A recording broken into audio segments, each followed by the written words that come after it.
I did not have sexual relations with that woman. Yes or no? Did you ever take banned substances to enhance your cycling performance? Yes. I had no prior knowledge of the planned assault on Nancy Kerrigan. I am deeply sorry for my irresponsible and selfish behavior I engaged in. All right, guys, welcome back to Oops the Podcast. Thank you for all your support. Thanks for the emails, oospodcast@gmail.com. We have a great guest today on the episode, recording artist, sort of big internet personality as well. Funny, lovely guy. Please give it up for the great Petey. Hey. What's up, dude? Thanks, guys. Welcome into the mix. It's great to have you here. And yeah, it's thanks nice. for having me. It's good to have you on too, because you know, a lot of people who have everybody on their podcast, they have like the same people on, which is good. Like I'm fine with that. Like there's a familiarity there, but I haven't seen you on a ton of pods, which makes this feel like we have an exclusive here with you, dude. It's nice. Yeah. It's rare. I mean, I'm afraid of being on podcasts. So that's why. Yeah. Well, that's smart. No, dude, we're boys, so you don't have to worry. We'll cut out anything. Oh no, I'm comfortable now, but there's just something about like having a conversation that people listen to. Like I can't even be in an intimate like restaurant or bar, and if the conversation I'm having is too loud and I think the person next to me is listening, I like tweak out and start thinking about that. So this is like that times a million. Dude, but totally. I like the couch. I like the setup. This is great. I'm feeling comfortable. Good, man. Good to have you here, bro. Super chill. Thanks, bro. Yeah, man, I feel like Barbara Walters and you're like, you know, Prince Harry or whatever. Nice. This is like a big interview for us. Oh, you know, cool. to have you in here. This is very, very cool. I have a lot of stuff I want to ask you about. Yeah, for sure. So first and foremost, you got, you know, I know you got a big album dropping, tour, you're filming a video. Do you want to tell us a little bit about that? Yeah, for sure. I did. So I got a new album coming out. I did a deal with Capitol Records, which is great. Congratulations. I know like sometimes people hear bad stuff about like major labels and like all that shit, but I'm just like here to say that it's awesome. like it's really awesome. Sick, bro. So that's good. I'm excited about that. Dropped a song last week, dropping another song next week. Dude, sick video. Thank you. I would say I was like going through a lot of your library, and I don't know if like watching a video makes the song better. I think it like does. I'm sure the song is also awesome, but like it made it be like a fucking vibe. We were listening to it before. I was like, bro, these are like anthems here. Right on. Hell yeah. Yeah. I went into that one. It's just like nice. Again, going back to like the label thing, it's nice just like being able to give like a 1 or 2 sentence just like byline over what I want, and then like get a bunch of treatments back and be able to just like choose. Oh, that's sick. Like super easy, and like the whole video team is super. We're all into the same stuff. So I can give out like references, and they just nailed it. But I was really just like, let's do like a sad barbecue, 4th of July. So sick. That's it. Right. Such a vibe. Right so on. cool. Thanks, bro. I love the Don't Tell the Boys video. Also, classic. Is that like one of your like big songs? Like, do you have like your biggest stream? It's my song? biggest song by far. Yeah, that's the one that like live, like everyone knows. Yeah. If you know one song by me, it's that one. I remember when you did it live when we did the show together. Yeah, that was fun. I had such a great time. So Petey and I know each other through like comedy ultimately, but it's a funny story because you were doing a show in Chicago and you were trying to, I guess, find a comedian to like MC it, host, whatever. Like open. I'm from Chicago, so we were just trying to make the show a little bit more special. We're playing at a venue that I grew up going to, and just seeing what we can do to just like make it a little bit different and fun. Dude, it was so sick. So anyway, you know, I find out I'm doing the show with you, and I'm like, yeah, of course I'll do it. And I hadn't put the connection together yet, and I told my girlfriend, Hill Dog, who's, you know, sort of a big character on the spot, and she's like, what? Are you serious? And she just like said your full name, which I don't even remember. Yeah, Peter Martin. Yeah, she was Peter Martin? And I'm like, yeah, Petey. Like, he's Petey. What do you mean Peter Martin? She's like, what? She's like, how did that all happen? And I was like, I don't know. Maybe it's just a coincidence. And I found out that it actually wasn't a coincidence. Like, you guys were looking at the roster they sent you. You recognized my name. Because of her. And you're like, oh, that's cool. We should use him. Yeah. And dude, that was like, I've never felt more flexed on in my life than that moment. Right on. And I'll explain why. My instinct, if I see a list and I know somebody on it, I'm like, yo, fuck that guy, dude. I'm like, really? I don't know him. Like, for some reason, like the personal connection makes it less exciting for me. Like, that's my instinct. I know that's wrong. And seeing you guys do the opposite thing, I was like, That is so fire, bro. Like, I'm living my life all wrong. Like, this is so sick. I think it might be like that might be a Chicago vibe. I don't know, because Yeah. it's like whenever I meet anyone out in LA that's from Chicago or anywhere else, I'm just like, I know we're at least gonna have like X, Y, and Z in common and just like really vibe. So maybe it's just like your proximity to that or something. But I don't know. Yeah, 100%. And then like had the best time. You guys were super chill. You know, Hillary, Emily, all their friends they were just going, aren't they such nice boys? They're such nice boys. They just kept calling you nice boys. I'm Right like, they on. are nice boys. That's great. How was it, by the way? Because I was bummed because like I couldn't see any of it just because like the setup and stuff, and I like, you know, I get like, you know, anxious around fans and stuff, so I was bummed because I couldn't go out and see it. But did you have a good time? Dude, had a great time. Right on. I will say this too. Like, I felt proud of myself because it's the type of environment that can be like a little intimidating for a comedian. Like, there's a lot of podcast stories about comedians like opening for bands or like music acts, which is obviously like a much more ultimately engaging form of entertainment, I would argue. Yeah. Comedy's awesome, but like a awesome music show is just more fun. I'm sorry. To every but also comedian like out there. doing comedy for people who aren't expecting to hear comedy. It's like That- a vibe. That totally as well. And so, you know, I felt like I did well and it went well. And I Hell was yeah. kind of like, you know, I may not have been able to do this as well 10 years ago. So I'm happy, Right on.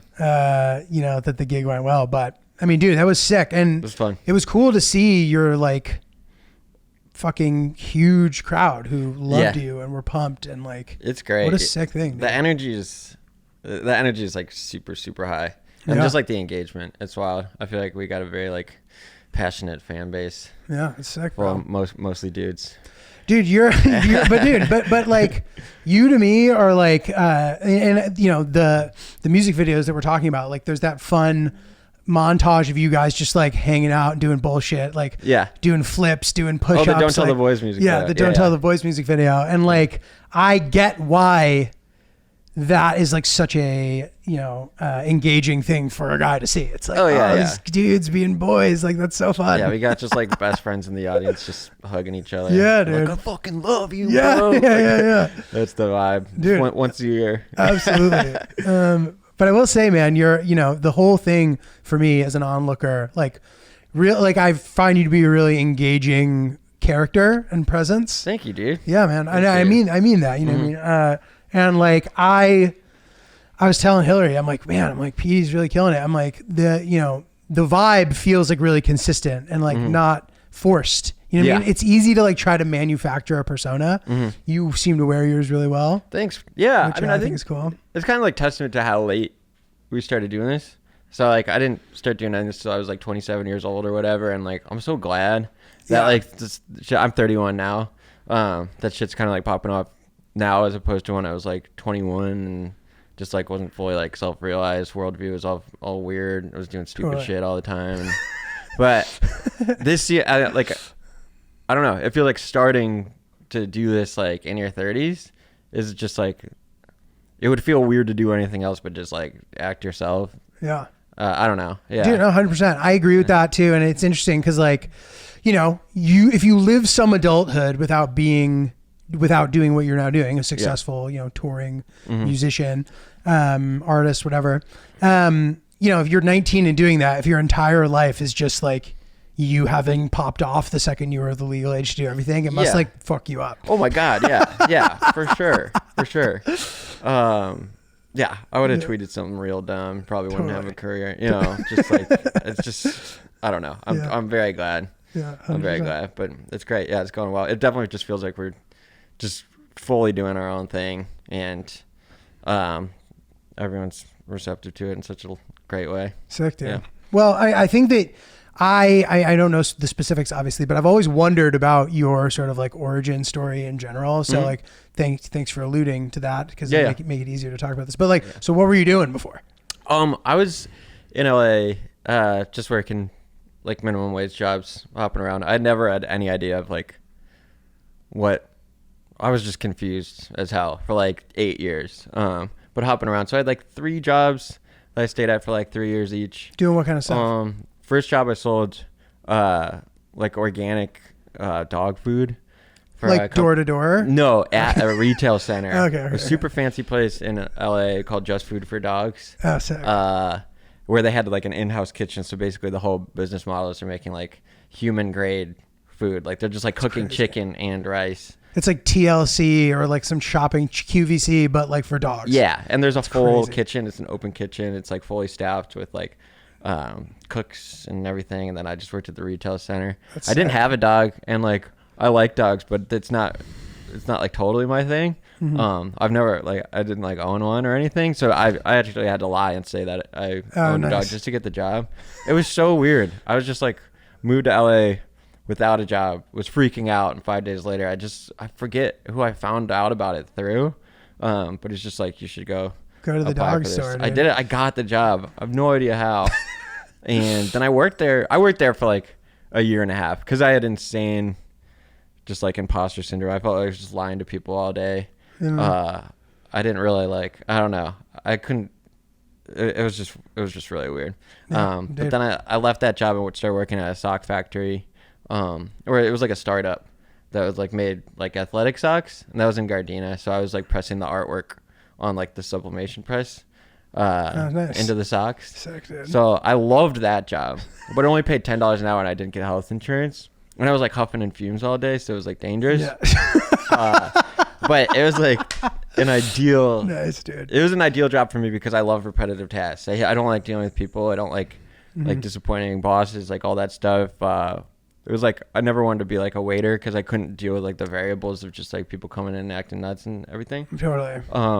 So this is great to just like put in my headphones and do the same thing 2,000 times a day, like over and over again. And I was just like relaxed. I loved it. And then I just was too broke to keep it going. It just like was not sustainable. Not sustainable. I like hurt my hand playing softball. I like exploded my finger playing God. Chicago style 16-inch softball. What is that?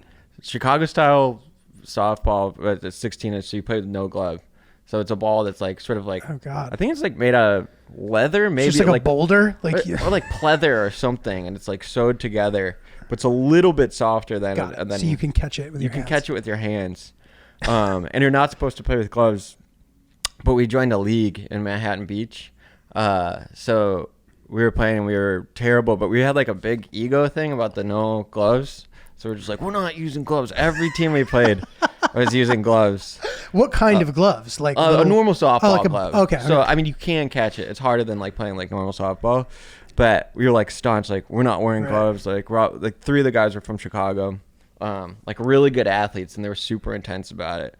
And one of my friends was my buddy from high school, and we were just getting the shit kicked out of us week after week because we would get like pretty fucked up before.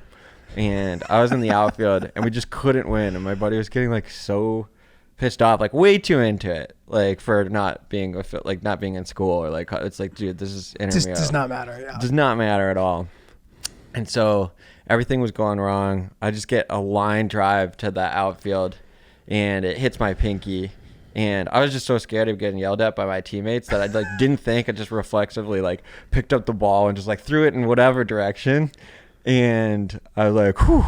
And then I just looked down, and my pinky's just like, it's like basically off. Oh like my my hand was God. fucking shattered. And so I just looked at my friend, and I was like, I gotta go. I gotta go to the hospital. I was like, what? No, stay on the field. I guess no one wants to win anymore. Like real like alpha. Like, dude, I want my hand, bro. Yeah. And I was like, no, dude, like I'm going to the hospital. And then the left field guy comes. He's like, let me see the hand. Let me see the hand I showed. And he like almost throws up. He He's starts like, oh my puking, God, yeah. dude, we got it. So we had to forfeit the game. But that injury, like I had to get surgery on it. And Took you out of the sock game? it just took me, I was just like, okay, when you're making this little money, it's dangerous. Like you can't get hurt. Like nothing can go wrong, you know? 100%. And something went wrong. I was in an apartment with bed bugs too. I had like a massive bed bug infestation. So I was like going to sleep with like one hand. That was like super low point. I was like in K-Town spending like $700 a month on rent. And it was like low income. That's like, I mean, it sounds crazy, but that's like low income housing in LA. You Yeah. can't get that rent. And so, it was sketchy as hell. It's like an old converted motel. So my room was like, I think 250 square feet. with just like a kitchenette. It was bleak. But the whole building was infested with bed bugs. And I was in denial about it because I was like, this is the only thing I can afford. It's fine. I was just like, there must be mosquitoes or whatever. And then like, it took me like 3 weeks to be like, this is a big ass problem. So I came back, and I had like one framed picture on the wall, and I had one hand, I was in a cast like up to the side of my arm, and like I was covered in bites, like thousands of bites, like, head to toe. And You're like punching yourself in the face with the cast trying to get yeah. Well, I was steaming my mattress to try and get the bugs out. And so I like had to flip it over. So I was flipping it over with my bad hand.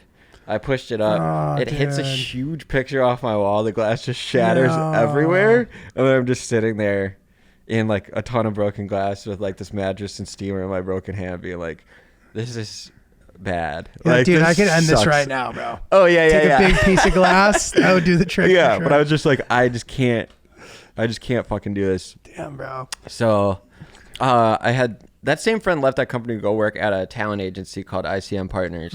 And he was there for 3 weeks. And he was just like, when you go to work at a talent agency, you work in the mail room basically, and you deliver mail the whole time.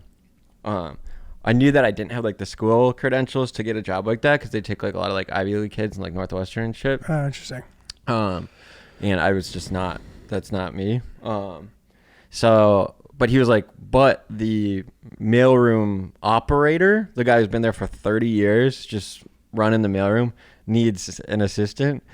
I don't know why, because like he didn't. Classic. But he was just like, there's a job opening for this guy's assistant where you will just be in the mailroom forever. No room for growth. You're just gonna kind of stay here and deliver mail until you figure something Just an else FYI, out. dude. Yeah, There's no growth opportunities. Yeah, here. but it was more money. You get health benefits, like Sure. great health benefits, the same one that all like the rich guys get. And so I did that, and I stayed in that job for like 3.5 years, which was like no actual work. I like usually was just like stay in the basement, let package delivery guys in. We always have like the Cubs game on and stuff. It was real chill. That's sick. The work was chill. The interpersonal shit was awful. It was crazy. Sure. Really, really, really. Is that in Century fucking City? crazy. That was in Century City. Yeah, Yeah. I've been in that office. So I was slipping like an hour every day to go do that. Just sit in a basement basically and just like deliver packages. And then when I got the packages, I would go up on the floors and deliver them to the agents and stuff. Towards the tail end of that, after like 3.5 years, I finally just like recorded a couple tunes, signed a record deal, got out of there, and then dude, okay, we're gonna get more into the specifics of that part. But I have a couple. Like it's amazing that I'm seeing parallels in our journey a little bit. Yeah, I mean, yeah. not to do that, but two things specifically. So one, bed bugs, went through that, and I would say one of my lowest points was bed bugs. Dude, all right, it's no one bad. understands, It's but bad. it's like fucking the mental. Were you shit. able to eradicate them from the mattress? No. It's impossible. The building had them, so I would fumigate my room time after time after time. And I started going crazy, like, am I poisoning myself every night? Like, what the fuck's going on? But they would keep coming back because no one else in the building gave a shit because there's just like a bunch of crazy people in there. And then so they would just like slowly creep back in. Like time after time. You have to burn yourself alive basically to get rid of them. Dude, I felt fucking nuts. So you had it, yeah. So dude, I had them and I was crashing with my friend who was letting me stay on his couch. And I like had no money, no hope. I had kind of begun to try to do what I'm doing now. Yeah. It was the beginning. And if I told him there were bed bugs, he was going to get rid of the couch and also get rid of me. Yeah. So I couldn't tell him that. So I had heard that like bed bugs hate light. So I would sleep with the light on. And he'd be like, dude, why do you sleep with the light on? I'm like, I just like it, dude. Yeah. Yeah, you feel like a fucking leper. It's insane. I know, it's bad. Yeah. It's bad. You can't tell anyone. I So know. you have to just like suffer in silence. You can't even like tell your job. It's like really, really crazy. Dude, I know. Yeah. Yeah, it's like you have the plague. Yeah. And for the greater good of society, they need to contain you, Yeah. quarantine you, you know what I mean? Yeah, for sure. And then I had a really tough job in LA too, where I had to lie also. Oh, you're in LA at this point. No, I was always here, but I went to LA for like 4 months because my agent at the time was like, we need you here for pilot season. Gotcha. And then they talked to me once and never talked to me again. Yeah. I don't even know if they dropped me. I don't know. Like I may still be with them for all I know. Like, dude, it was really savage. Like I hope to get like some sort of retribution someday. Yeah. If I have the opportunity to. I don't know. I should be careful saying that. But anyway, so you lied about the dog, which I think is funny because at any point where they're like, so when are you going to bring Rover in here? My friend had a dog. It was an Italian Greyhound named Violet. So I just said, it was the only dog that I knew. So I was just like, that's my dog. Customers would come in and ask. All the customers, like celebrities on like Real Housewives of Beverly Hills, like all that shit.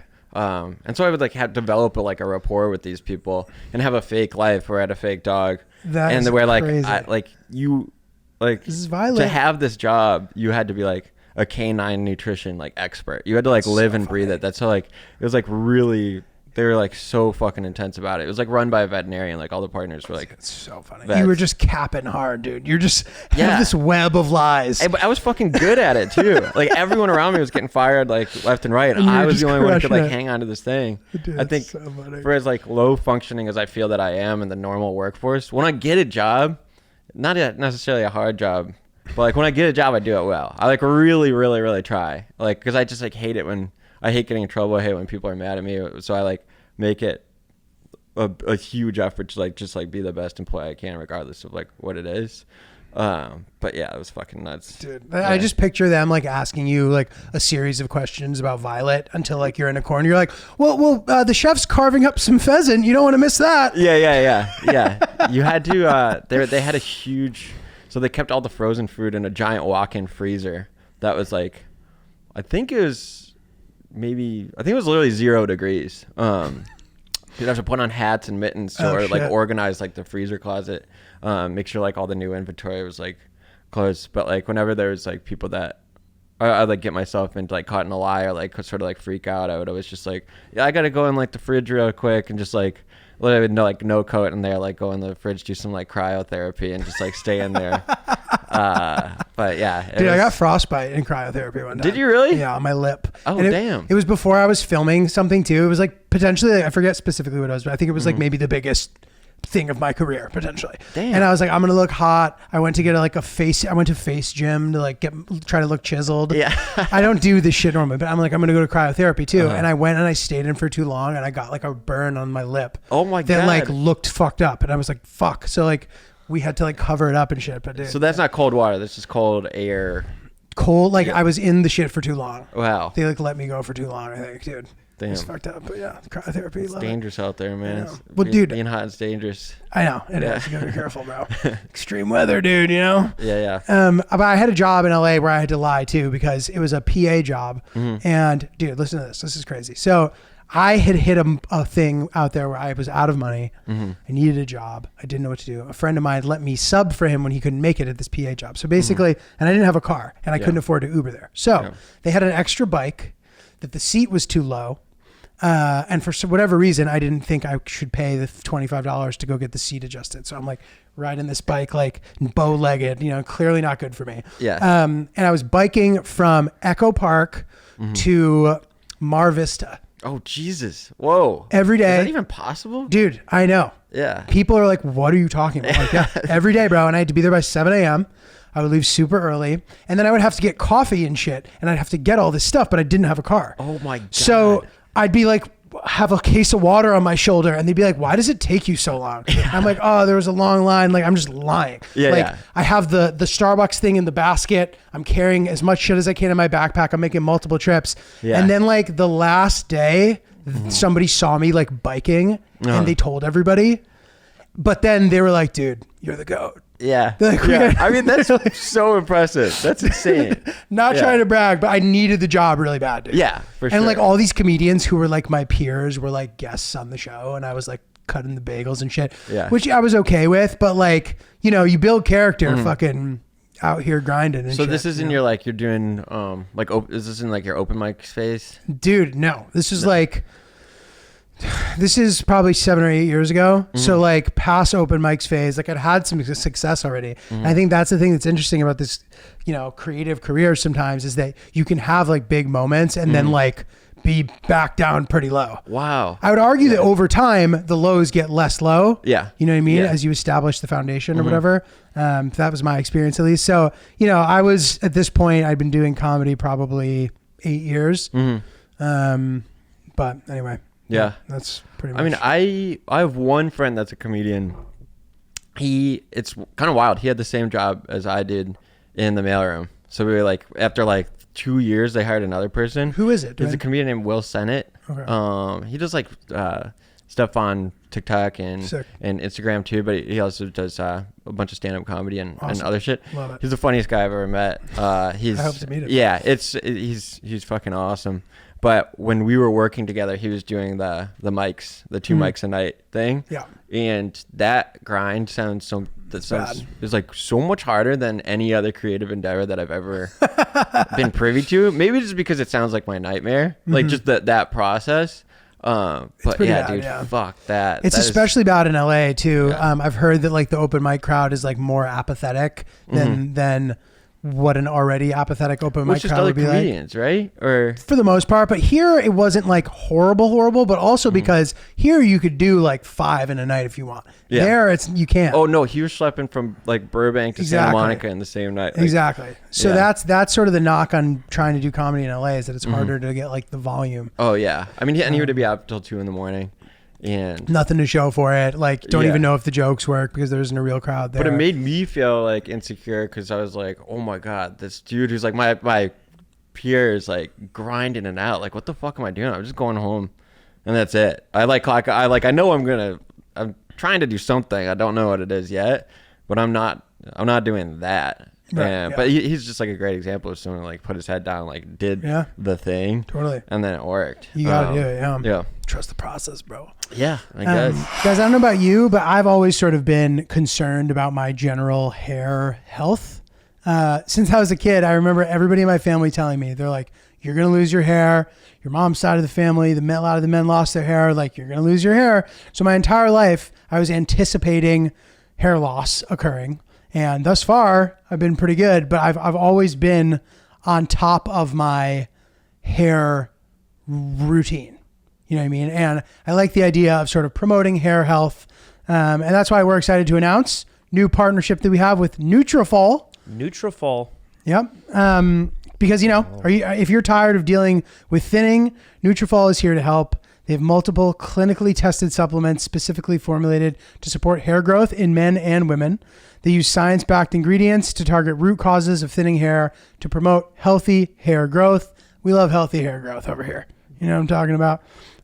So yeah, if you've noticed your hair is thinning, if you're generally concerned about, the health and the chutzpah of your hair, the volume and the depth, we definitely recommend Nutrafol. It's the #1 dermatologist recommended hair growth supplement, clinically shown to improve hair growth, visible thickness, and strength.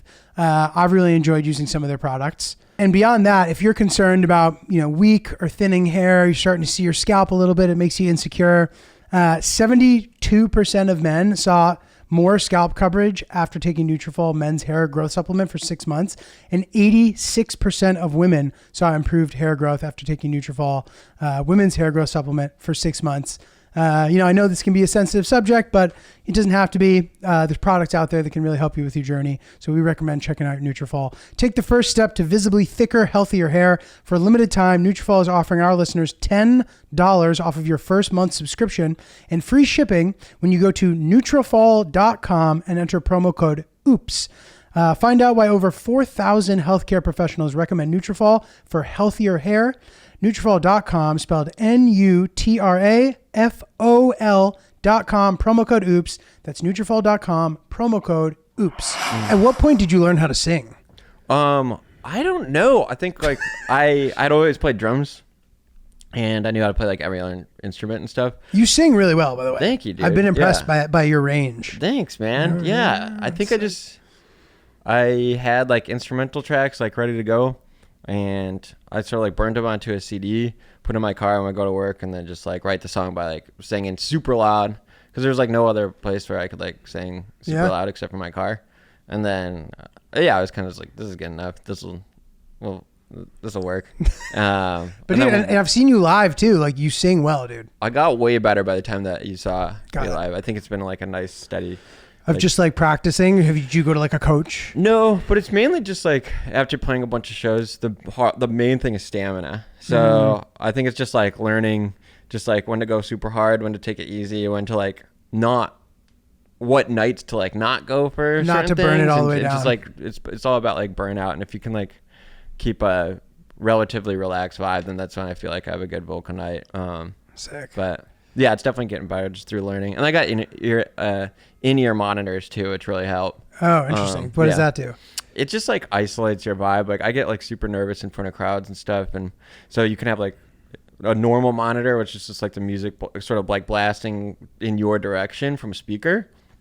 But now I have like an in-ear monitor, which just like basically like blocks out all the other noise. So you hear all the mic'd instruments just like super intimate, just like in your own ears and your own voice. Oh, cool. So you just like basically need to like exert yourself less to hear yourself.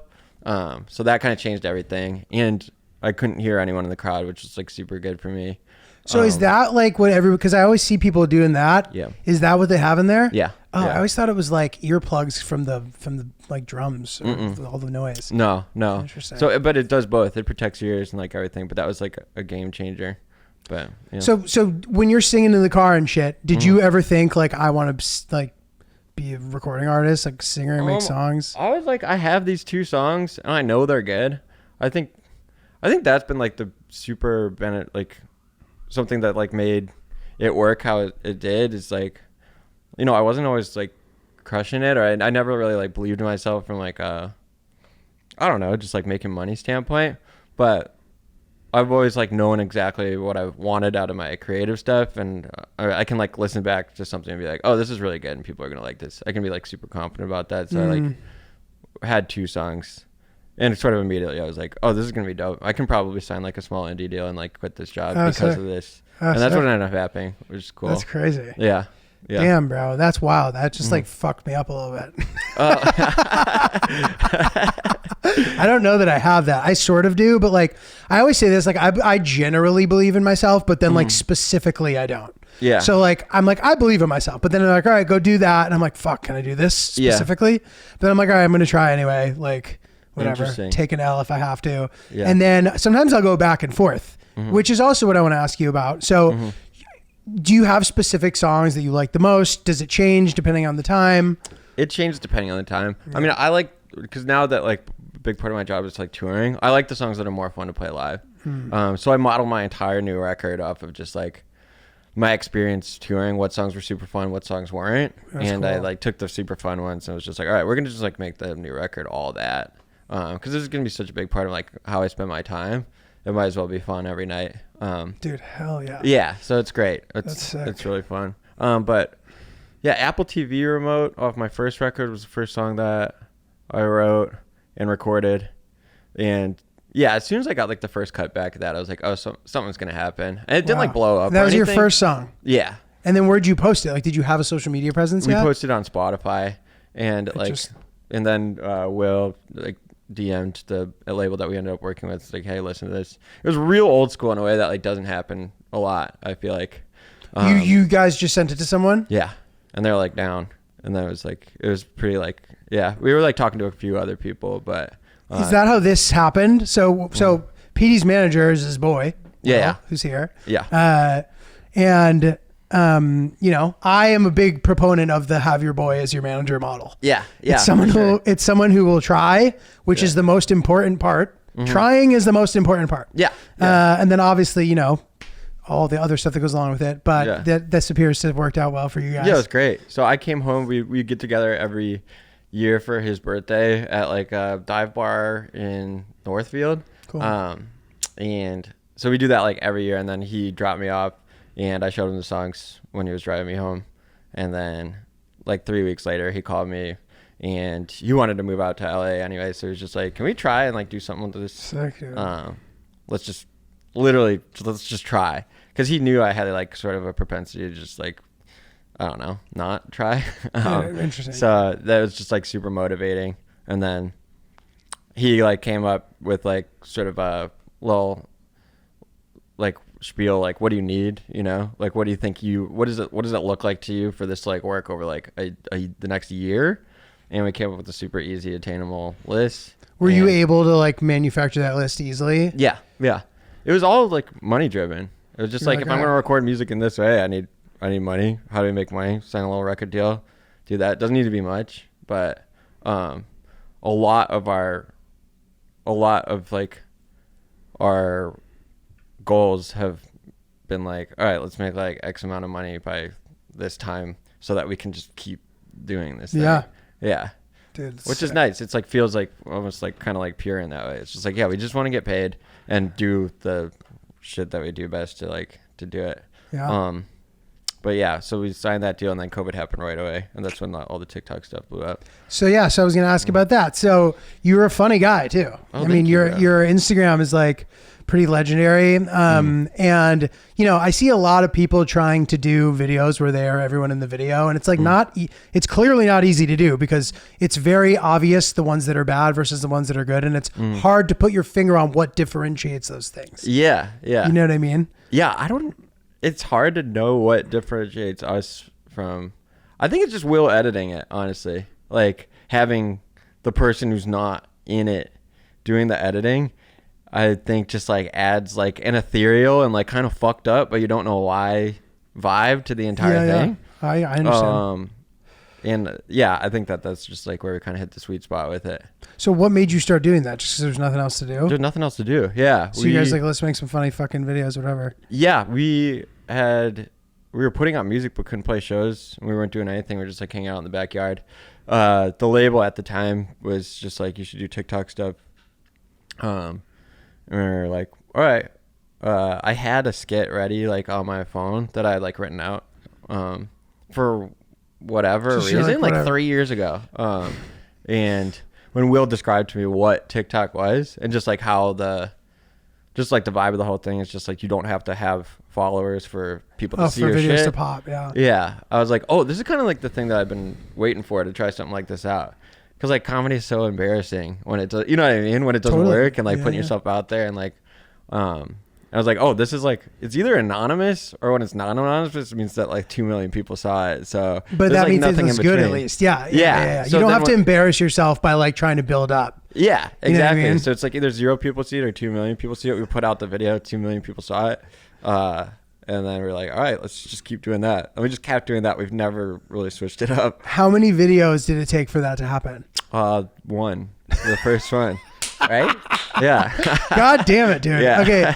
Everybody listening, they're like, all right, so this guy's just really got it because every time he tries something for the first time, it works immediately. It's wild. First song, first TikTok, whatever. I mean, the music stuff was a little bit different because it's like, I don't know. It sounds crazy, but we really, it's kind of just started cruising. Yeah. But it just took a while to get there. So I feel like getting to that point where like everything that we were doing was sort of like hitting on the first try was just like through years of just thinking about it so fucking hard. That job where I was just sitting in the basement was really instrumental because all I did was sit there and stare at a wall and like dreaming all day and thinking up of like weird stuff to do.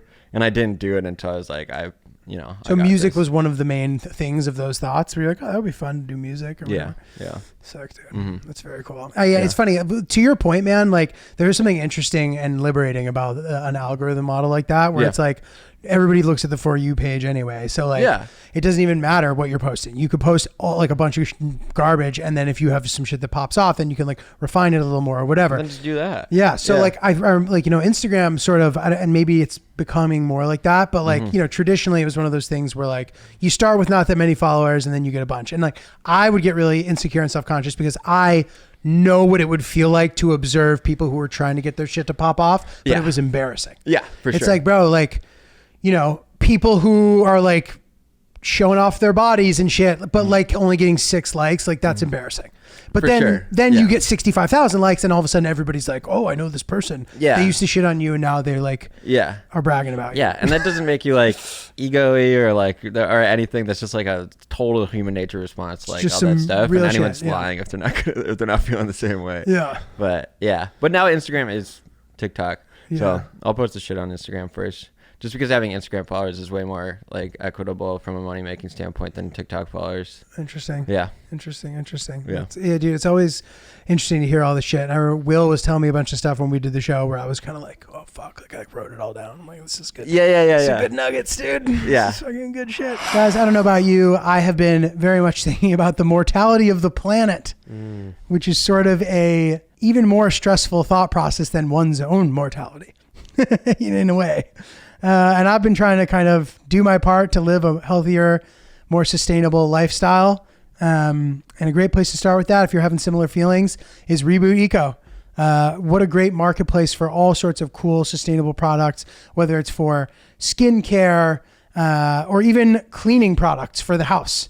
They got you covered for literally everything. There's an all-natural version of whatever product you're used to using that's better on the environment and kind of promotes a better world. You know what I mean? So some of the things I've really been enjoying are some of the cleaning products, very easy to mix and use on your apartment to handle any of your cleaning needs. A lot of the time available in refillable bottles, stuff where you don't have to worry about throwing out plastic. I read some really troubling statistic about the fact that every toothbrush you've ever used is still on the planet and will outlive you. And I was like, God, that sucks. The bamboo toothbrushes that they sell on the Reboot Eco website are amazing. They're better than the old bamboo toothbrushes that used to kind of get gross on the bottom when you put them in the toothpaste bin. These are painted on the bottom to try to avoid this problem. And I think that's been a really cool thing about looking at some of these products is seeing the progression of the products and seeing how they've improved on things that people were kind of bummed out about before. Like the new toothpaste, they really foam and fizz the way that sort of a traditional toothpaste does, whereas the old ones didn't. That was sort of the knock on it. I love the new toothpaste. I love the toothpaste. It's really good. They also have deodorant that works. I know that famously there's sort of all natural deodorant that everybody would complain didn't work. Well, there's stuff now that does. So any of your all natural concerns, needs, curiosities can be solved with one quick trip to rebooteco.com. Use promo code OOPS at checkout for 15% off of your order. It's also a small business. You'll be supporting small businesses by buying there and promoting a healthier planet and a healthier lifestyle for yourself. So rebooteco.com, promo code OOPS, 15% off of your order. I think you're going to love it. Okay, so the videos obviously popped off hard. You were still making music, whatever. Do you ever struggle with like trying to figure out how to make everybody into everything that you're doing? Or do you not even like think about that? Do you know what I mean? Yeah, I get that question a lot, and it's like we kept it separate for a really long time, but it didn't seem like a strategy. The only strategy was just like, this works here and this works here, and we're gonna like do it all, do both. Yeah. And I don't want to do. It's funny. It's like every single time we had the opportunity to make a TikTok, regardless if it's like a label or a music person or like a member of the team is like, hey, you should really like do your thing, but like promote a song. And you're sort of faced with that decision. Like every day we could do that, or we could write a funny video that like 1 million people think is really funny. Right. So it's like when you have that option, or it's like, why would I do that when we can like just do this? Totally. And by doing that thing, we're like growing the fan base. People are figuring it out themselves. And it's just like building more of a community of people that are like aware of both, but like they figured it out. I didn't like really guide them or shepherd them to like anything. So it's like, that's why I think you get like the super engaged fan. Cause they're like, I didn't know this guy was the same as this guy. And then they feel cool. And then they feel like, you know, it's like discovered some secret and like, so yeah, I don't think that was really like the intention of it. I think this is just like how it worked out based on how we were going about it, and just like going based on like gut feelings of what we should do. But totally. Yeah. No, and you know, I was like really impressed when we did the show together, and I'm sure that like when I did your show, we did the show together. And that's actually a pet peeve of mine. When somebody like is opening for somebody else and they say, we have a show. No, you don't, dude. He has a show. You're just going you were to emceeing though, so it wasn't like, you know what I mean? You were you were guiding the but dude, guiding the vibe. Well, and I appreciate that. That's nice. But no, it's great. I was honored to do it. I was happy to do it. I would do it again. Yeah. It was so fun. So fucking sick. But dude, like you clearly have, you know, like a big base and a big thing going on. That's sick. And I think there's power in the idea of like not trying to force shit down people's throats. Yeah. It's like the equivalent of when you're like chilling with somebody and you're like, bro, listen to this song. It's the best song. And they're like, dude, but if you just played the song and didn't say anything, they then are like, what's the song? Yeah. You know what I mean? Yeah. It's like you want to be persistent, but you don't want to be annoying. Yeah. Things are a bit different now just because like, again, got like a much bigger label situation, got a lot more like money from like advance and everything. And it's like, oh, you know, I'm not going to sit here and be like, I've got 1.5 million followers on TikTok. If we're putting a song out and they tell me to do it, I'm just like, all right, at this point, we're just going to throw that up there. You guys do with this what you want. But like, I'm not going to act like we're not doing this thing, because we're totally doing this thing. It's my job and it's awesome. So yeah, with a little bit of a more like music focused vibe lately, and just like using everything in a practical way. Okay, cool. All right, so now I want to pivot slightly here and ask you a question. So, Sure. You guys obviously grew up with Hill Dog. Yeah. In the same town, in the same sphere. Yeah. I'm curious if you have any like memories of her from childhood. Dude, I don't, because she was in my little sister's grade. So my little sister's 2 years younger. And I really just like separated myself from that, because I just like didn't want to be like the guy talking like my sister's friends. Yeah. So I don't know. I don't know her all other than just like a passing face in the hallway. So when we met up backstage at the show, it was such a nice reunion. But I was like, we're kind of like talking for the first time. That's hilarious. But yeah, I really just like stayed away. I think I would like observe that happening, just like the senior dudes talking to their sophomore girls. Dude, There's there's a vibe there that's difficult to navigate. Yeah, and now we're all older. I'm not like calling you a pervert or anything, but but yeah, no, it's really awesome catching up. She's such a nice girl. Yeah, she's great. Yeah, but no stories. Yeah. Well, I figured it was worth a shot. I had to at least try Hill Dog floating around, fucking. But I love where you guys are from. It's like a really cool spot, and I agree. Like I think there is this like vibe that's much more inviting and welcoming in her circle, whereas like a similar parallel group of people out here for some reason are just like not that approachable. Oh yeah, dude, Chicago's the easiest. Insular. You walk in and you start talking about the Cubs or the Bears or something, I was like, fuck yeah, let's go. What's up, buddy? You want a hot dog? Like it's like literally like all you need to talk about or know about is sports, and just like throw on a North Face and like you got a couple new friends. Yeah. Well, dude, when are we gonna get you performing for like the national anthem at the Cubbies game or something? We're trying for a first pitch. Wow. That would be ideal. So we're trying for that. I'm always using, because we're always talking about like, okay, well, what can we use like the following for, or to like leverage some good situations, and they're always sports related. So we went to like the Stanley Cup the other week. So fun, but it's like if I could use the status element of this all to just like get hooked up in the sports world, that's pretty tough. So we're trying to do first pitch, trying to do something with the Bears.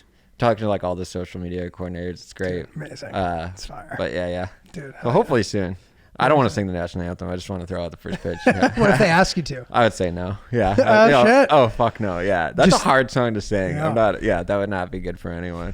I could see you ripping it, dude. Just saying. Fucking, get Will to throw that in the powwow next week. You're like, I think Giulio was onto something, dude. Yeah, no thank you. Yeah. I've seen some people do the national anthem, and for some reason it was like weird the way they chose to do it, and it is really, I feel bad for them, like seeing like the Twitter response to that. Yeah, I feel like there was like a Fergie thing where if it happened now, then it would have been like way worse. But I think I saw a clip from that the other day where she just absolutely tried something out. Yeah. And it did not work good. Fuck, dude. It is a tough song. Yeah. It's a tough song, dude. Yeah. I think you can take it, but all right, dude. Well, one thing we've started doing now with our guests is asking the specifics about a day on the road leading up to a show and what that entails specifically. Do you have a routine? What is it? Tell us. So we're still in the phase right now. We're in a 16-passenger van. So With all the boys. Yeah. And so that's it. We're just driving. We wake up, drive. We arrive at the venue at sound check, and play. There's nothing. Yeah. There's like no time off. So to just like do any like, I try and like if there's a gym at the hotel, we usually stay at like Hampton Inn Suites, so we usually try and get like a workout in or something. But no, you wake up, hit the road, and you just like arrive at the venue with like minutes to spare. Rush, get your stuff in, sound check. It's like that's crazy. So you're never there the night before? Wow, barely. So you pull up. Yeah. Damn, that's fucking That's what's so nice about buses. It's like people think the luxury of a bus is just like being able to stretch your legs and watch TV and like all that stuff, and like that's great, but like the real luxury of having a bus is that you drive at night, so you arrive in the town that you're playing in. So a day off is like truly a day off, but when you don't have a bus, you can't do that. You have to like sleep in a hotel, drive all day, and then arrive at the venue. Wait, so but you do not have a bus? Okay. No. But is bus coming? Maybe. I hope so. Yeah, I mean that would be sick. It's expensive, but like sure, I think we're gonna have to tier up like a couple venue sizes for that to be like feasible. So cool. But yeah, All part of the grind. Well, that was another question that I have, dude. Every rock star I've ever seen, looping you into that. You Right know what on, I mean? thanks, I hope bro. I hope you're comfortable with Cool. that title. I'm sure most people agree with that. I love it. Very sick. Thanks. They all like you guys are all so fucking skinny. I'm Yeah. happy to hear that you exercise because I'm always just kind of like these guys. What is Yeah. it? They just sleep all day and then burn 8,000 calories singing. Like Yeah. No, I had the opposite problem. I'm actually like actively trying to make gains. Like I'm at like I joined Equinox. I'm trying to and get I'm, big. Yeah, I'm just like trying to eat more. I was always such a skinny kid, so I was just like I don't know. I'm just like trying to like do the thing. So I got like a workout routine. I love it. Beefing up. I'm trying. Yeah. It's not working well, but Ryan here is beefing up as well. right on. It's Yeah. hard. It's tough out there. Not any of the right things. You have to like become a professional eater Yeah, that's for what it to I've heard. actually work. So that unfortunately, I wish I had that problem. I don't. My default is just like being a fat ass. Yeah. Unfortunately, and like I prefer, and careful what you wish for, but I would prefer to have your guys' problem because at least then I would look good in a t-shirt still. If you're just a fat ass dude, like you look terrible clothed, you look terrible naked, you just look terrible. So I'm working on it too. Oh, you look great, man. Appreciate it, bro. You're being too hard on yourself. Appreciate it. Well, Ryan, come in here with the gains talk. I want to hear. One thing I would suggest, though I still look slightly emaciated, hard-boiled eggs. Yeah. They gave me the ick, Uh-huh. but it's easy calories and it's very easy to eat. I eat 4 every morning. 4. I have to Yeah. because there's so much walking around the city. Yeah. But Lose yeah, your that's gains. some good protein. I was at a bachelor party with one of my friends who's just like, he just like looks good. Like he's big, he's jacked. He's got like a great workout routine. I asked him what his diet was, and he said 6 hard-boiled eggs and 1.5 pounds of ground beef every single day. Jesus. And I was like, that's one of the craziest things I've ever heard. But crazy, and like all the big guys around was like, no, bro, that's just like what you do. It's like what you do. I was like, that is wild. Not doing that. Yeah, No, I'm not doing that. But That's wild. 6 dude. hard-boiled eggs. Oh no, but you do 4. I do 4. I should Yeah. do 6. Yeah. Yeah. Let's try 6. Dude, Let's do 6 I believe eggs. in you guys. You can Yeah. do it. So you just always been a skinny guy though? Oh yeah. I gained 20 pounds of muscle during COVID, so I was like, there's like a mode. before and after. There's one video that I have, where it's like a pizza delivery guy where they all like, it was like early on where they start like switching clothes. I look back think at I've that seen video. that I was one. like, oh my You're just, like, god, a I look monster. sick. This is wild. But I also wasn't drinking during COVID, and I was just, I don't know. I probably just like I don't know. Was But- COVID shitty for you, or were you like excited because of all the TikTok shit? Like it was something fun to work on. I'm like an introvert, so it was like it's easy for me to be alone. It was easy for me to not have plans. Being in LA was great 'cause it's just like hiking all the time. But no, fortunately, like no one close to me or like even like family members like got sick or anything. But it was we had a pretty easy time with it. It's very cool. Will, Yeah. you interested in contributing here? I have a couple questions for you.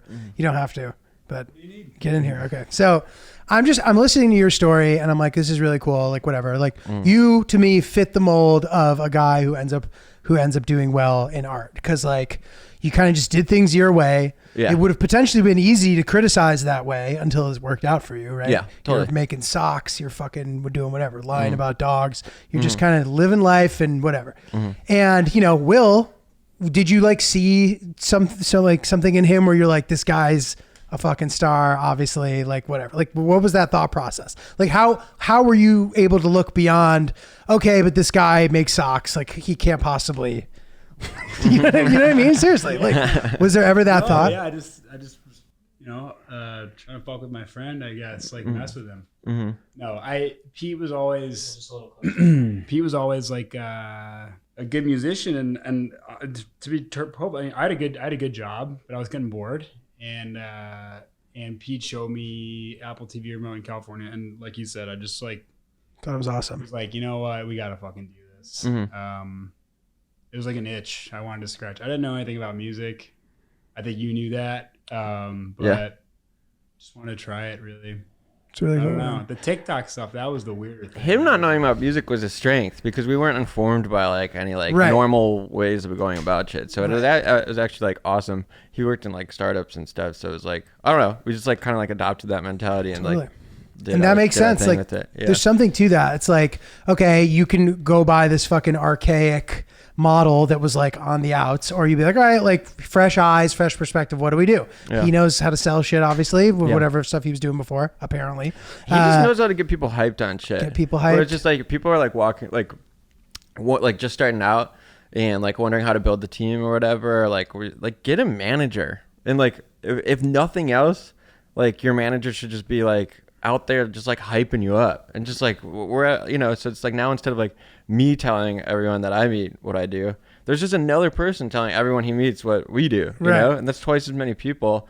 He's comfortable like gassing me up in a way that I would never do myself. So you just like have this like evangelist that can like, I don't know, like build this storyline, and twice as many people hear it. That's true. So That's if true. nothing else, it's just a great thing. It's just a great thing to have. Yeah. But yeah. Well, worked cool. out really Yeah. well. I admire your sort of like knowledge of your identity and all the stuff that you know about yourself and shit. Like clearly it helps you to make informed, creative, cool shit, you know, very cool. I always think about this sometimes where it's like, part of me wants to really function in the real world. Like I want to be part of the real world. I want, like, you know, my girlfriend knows like tons of people who like work in traditional lives. And like, I like all of that. I like the idea of all of that. But there is also something where like I make crazy decisions sometimes and do stuff and it yields like cool work. But I struggle between like meeting those two in the middle. It's like, okay, every time somebody tells me I'm a lunatic, I go and I make like the coolest thing I've ever made. And then, everybody's like, oh, that was actually great. Yeah. But like, it's hard to overcome that for me. Yeah. Like the doubt or whatever kind of thing. So, it's a thing that I saying struggle about with a little like bit. doing like real world shit, you just wouldn't have to deal with that process because you'd be like, No, it's like existing in the structure. I doubt my impulses. Oh, where I'm gotcha. like, okay, if we were to break this down rationally, like why would it make sense to do this? Like for example, I made videos, and by the way, everybody's always supported me as once I decide I'm definitely doing it, but it's like, okay, I want to go make videos in Afghanistan. Yeah. I'm going to do it. It's not going to make any money, probably. It might, but it might not. It's going to take a lot of time. You're going to spend all your time editing it when you could be doing other things that are like career building exercises. Yeah. None of that makes any sense. Right. But still, to me, I can't help but do it, which, you know, is a good thing. Yeah. And I think it will end up being something that pays big dividends for me. But also, who the fuck knows? Like, traditionally speaking, that is maybe something that makes no sense. Yeah. And I don't want it to seem like the people in Hillary's life are in opposition to that. It's quite the opposite. They very much support me and champion me and love all the stuff that I'm doing. And I appreciate it. It's amazing. Yeah. But for me personally, sometimes it can be hard to just do it because I wanna. Yeah. You Yeah. know? It's fucking awesome, by the way, what you're doing. It's like Thank you, so bro. sick. Thank you. I appreciate it. Yeah. You just have to like really break it down, like make sense to who and like to what, and like what does make sense, you know? And why? And why. Yeah. But yeah, it's a struggle. I mean, I sometimes am envious of people who are just like, I have a couple friends who are just like, something I really like about my friend group, especially the Chicago friend group, is we really don't talk about each other's jobs that much. And it's so nice because in LA, everyone's just like talking about what they do all the time. And it's like, I don't know. It just gets boring. And then you never know who's like telling the truth or whatever. It's just like, who's your parents? Oh yeah. But I hate that. I hate that like I have the impulse to sort of like downplay my stuff. But then I'll talk to people who are like upplaying their stuff. And I'm like, this isn't it's like, fair. you're lying, dude. You're full of Like, shit. Straight up. Yeah. We need to be in the middle here. Yeah, for sure. Like I know how the financials of this works. Like you're not paying rent like that. Like I know that. Right. Like we're you're 30 years old. Like Classic anyway. LA situation. Yeah, for sure. So it's like it is nice that like I'll talk to a couple of my Chicago friends who like work in insurance or whatever, and then it's just like, so how's your job? Like blah blah blah. It's like, it's fine. Do I love it? No, but like I'm making a good salary. I've got like blah, blah, blah. I got like free time to do this. I love the weekends, like blah, blah. And I like find myself like sort of like jealous of that like simple mindset because that's What about it though? What? Because first of all, I think it's just as valid as anything. I think it's just as interesting as anything. And then just being able to be like at peace with something that's like not super flashy, but it just like does the job to make this person happy, you know? Totally. And the flashy being bad because in theory you like sometimes don't like the attention. Yeah, for sure. Or just like, I don't know, I was at a dinner party the other day and someone was just like, oh, you have so much like faux humility or whatever, because I'm never talking about my shit really. And I was just like, I really don't. Like, if you talk to me and ask me about it, like, I'm aware that, like, I'm good at what I do. I'm totally aware of it. I told, like, me being in the position that I am right now is not surprising to me. It's not shocking. I was just like, yeah, I'm good at this. I'm good at this. I know why this works, like, blah, blah, blah. The thing that, like, people, I think that, like, I have humility about is just, like, I don't think it's that much cooler at all than anyone else who enjoys their job and is just, like, passionate about what they're doing. So if we're like in a conversation like that, like, I think, yeah, I'm just like not gassing myself up thinking that what I'm doing is like I have anything like larger to say than someone working in insurance, someone working like anything.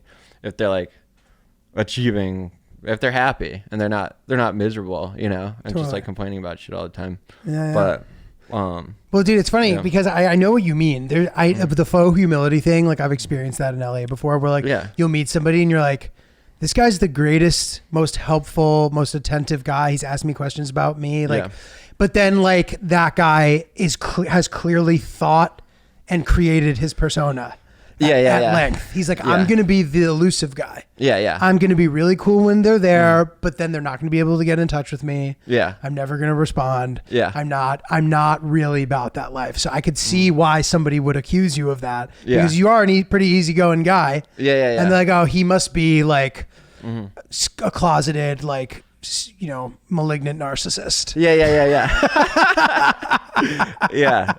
No, I'm just not out here being like, I mean, like, I think there's people who have like friend circles where everyone needs to have something going on in like the art world or something, or like the whole idea of like having like intellectual friend group or like blah, blah, blah, blah. It's like, oh, if this person doesn't have something like larger to say about culture, then I'm not interested in being their friend. It's like, fuck that. No, there's like so much that there's so many interesting things about so many people doing so many different careers and like all this shit I kind of like, I don't know. I feel like I am more drawn to just people who are super happy with what they're doing, regardless of like the vanity aspect. Agreed. But, there's something very heavy about hanging out with somebody who's sort of like walking you through their schedule constantly. Like, I don't, dude, I've been spacing out for the last like 30 seconds. I don't know. I'm good, bro. That's great. You're doing that, man. I'm good. You should be concerned. I'm not that concerned about this because I'm hearing about it constantly. For sure. Dude, very, very sick. Well, dude, thanks for coming on the show. Yeah, thanks for having me. It's great. It's a pleasure to have you here. And it's nice to like mix it up, you know what I mean? Get sort of like different cool people on here. Sick. Awesome. It'll, I guess, coming out next week. Do you have anything specific you want to plug? Song's coming out next week, August 11th. Album's out September 22nd. And then I'll be back in New York playing Irving Plaza November 6th. Fuck yeah. And there's a whole tour that we're doing. So if you got, you know. Cool. And where can we find all the info? On Petey'sWebsite.com. Petey'sWebsite.com. Petey_USA on Instagram. Did I get that right? Yeah. Check him out. I really enjoy following his stuff. Really funny. And the music fucks, dude. It's really good shit. Right on. Thank you, bro. Congratulations. Wish you guys both the best of luck. And I'm sure we'll be hanging out more in the future. Will, what do you got? I just remembered something. Cut this if you want. But in the spirit of transparency, I did ask Hillary to homecoming in high school. And what a creep. What a creep. Said no. Wow. Really? Wow. She said no. Oh my gosh. She said no. Wow. Damn. I don't think I knew that. But you were like a little older. Yeah, but he was cool. He like threw What does big that parties mean? and stuff. You threw big parties. You're cool. Yeah. And You're a cool handsome. guy. Hey, you're a good looking guy. Yeah. It's not Damn. I'm glad that that didn't work out. Yeah. Me too. Me too. He's too cool, man. Dude, you love it, huh? Every day, huh? It's nice out. You learn new stuff. Yeah. Well, guys, thank you for listening to the pod. oopsthepodcast@gmail.com for emails at oopsthepodcast. I'm at NotJulio. Check it all out, baby. Talk to you soon. Bye-bye. Guys, fresh merch drop is upon us. oopsthepodcast.com. Shop through your favorite styles. Right now we have hats, t-shirts, all inspired mostly by stuff that happens on the show. Got the Oops Deli tee, which you'll notice some little sprinkles in there, a couple of references that you might recognize, as well as the Plant Boy tee in black and white, both fire, and the Big G tee, as well as the Oops OG logo. Get in there. We're going to have more stuff coming down the pipeline soon, but you don't want to miss out on this while they're still around. oopsthepodcast.com. Grab some fresh merch.